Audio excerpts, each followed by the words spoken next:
Audio Jungle। Good morning students, कैसे हैं आप? उम्मीद है आप सभी अच्छे होंगे। आइए आज संदेश लेखन पढ़ते हैं। संदेश लेखन की सबसे पहले परिभाषा देखते हैं। किसी व्यक्ति या समूह द्वारा किसी दूसरे व्यक्ति या समूह को लिखित रूप से भेजी जाने वाली महत्वपूर्ण जानकारी या विचार को संदेश लेखन कहते हैं। अब संदेश लेखन कितने प्रकार के होते हैं, आइए इसको हम देखते हैं।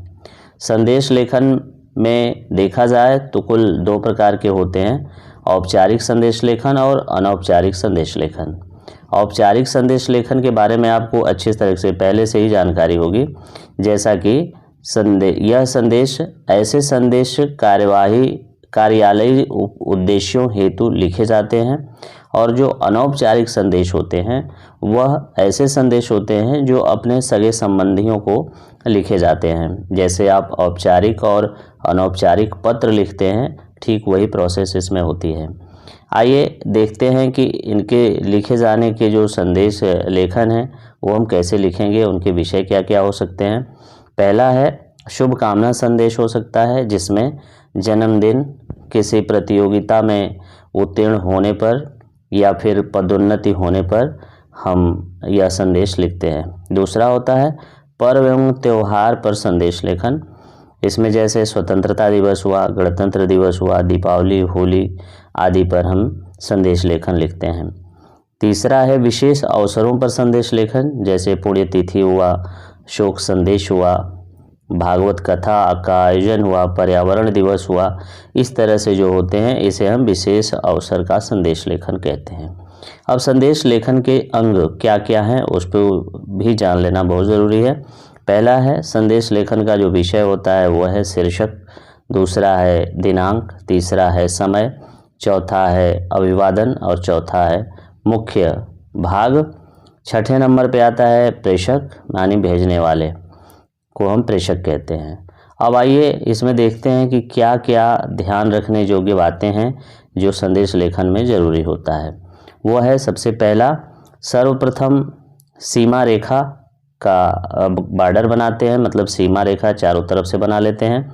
इसके बाद होता है मध्य में शुभकामना संदेश लिखें। तीसरे नंबर पे है बाईं तरफ दिनांक तथा उसके सामने समय लिखें। चौथे नंबर पर उसके बाद अभिवादन लिखें, प्रिय, मान्यवर आदि का संबोधन करें। पाँचवें नंबर पे है मुख्य विषय का वर्णन करें। छठे नंबर पर भेजने वाले का नाम लिखें। सातवें नंबर पे आप आएँ तो लिखें विषयानुकूल चित्रों का समावेश करें, यदि ज़रूरत हो तो चित्रों को भी बनाएं।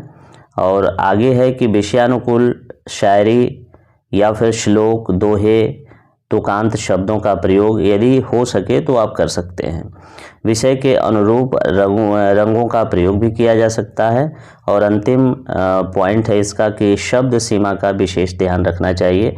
जो भी इसकी शब्द सीमा है उस शब्द सीमा से ज़्यादा नहीं होना चाहिए, और वह एक बाउंड्री के अंदर होना चाहिए, एक बॉर्डर के अंदर होना चाहिए। तो इस तरीके से हम संदेश लेखन लिखते वक्त इन बातों का ध्यान रख करके संदेश लेखन अच्छा प्रकार से लिख सकते हैं। आइए अब इसके बाद हम देखते हैं कि वो संदेश लेखन का प्रारूप क्या है, और आज प्रारूप के भी बारे में हम देखते हैं क्या उसका प्रारूप है।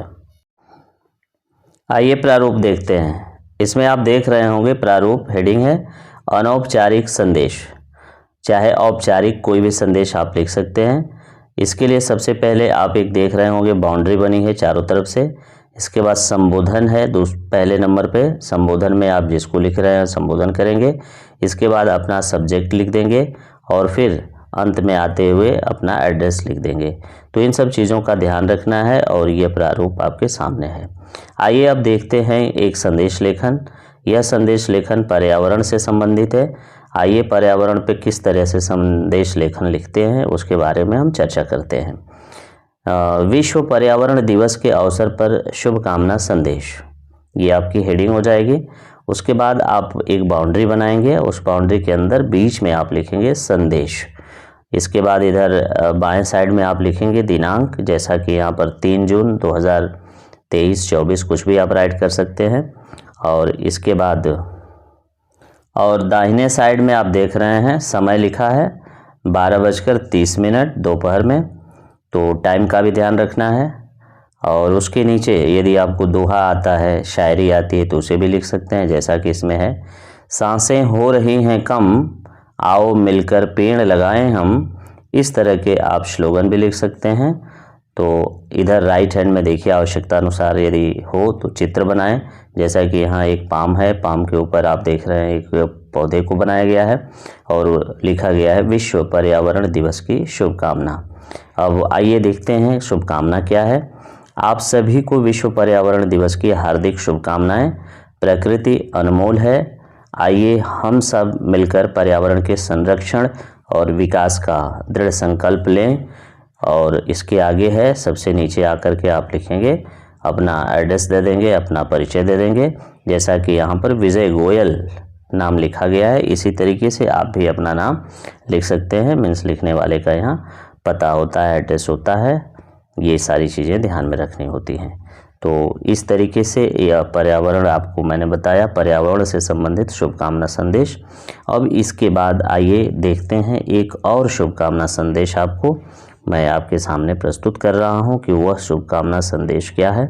हाँ, ये ज़रूर ध्यान रखेंगे, शुभकामना लिखते वक्त बाउंड्री लाइन बनाना नहीं भूलेंगे।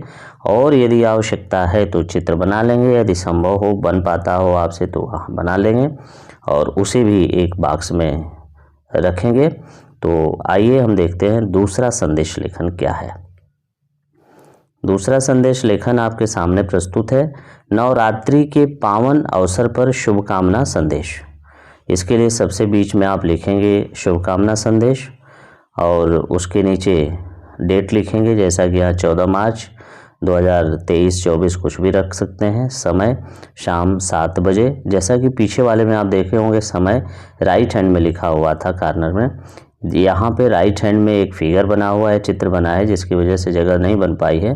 तो आप राइट में भी लिख सकते हैं या फिर जैसा यहाँ लिखा गया है इस तरीके से भी लिख सकते हैं। अब इसके बाद यह शुभकामना संदेश देशवासी को दिया जा रहा है, पूरे देश को दिया जा रहा है। तो आप लिखेंगे, प्रिय देशवासियों, मैं आप सभी को नवरात्रि के इस पावन पर्व की हार्दिक शुभकामनाएं देता हूं। कामना करता हूं कि आप सभी के जीवन में यह पर्व खुशहाली और समृद्धि लाए।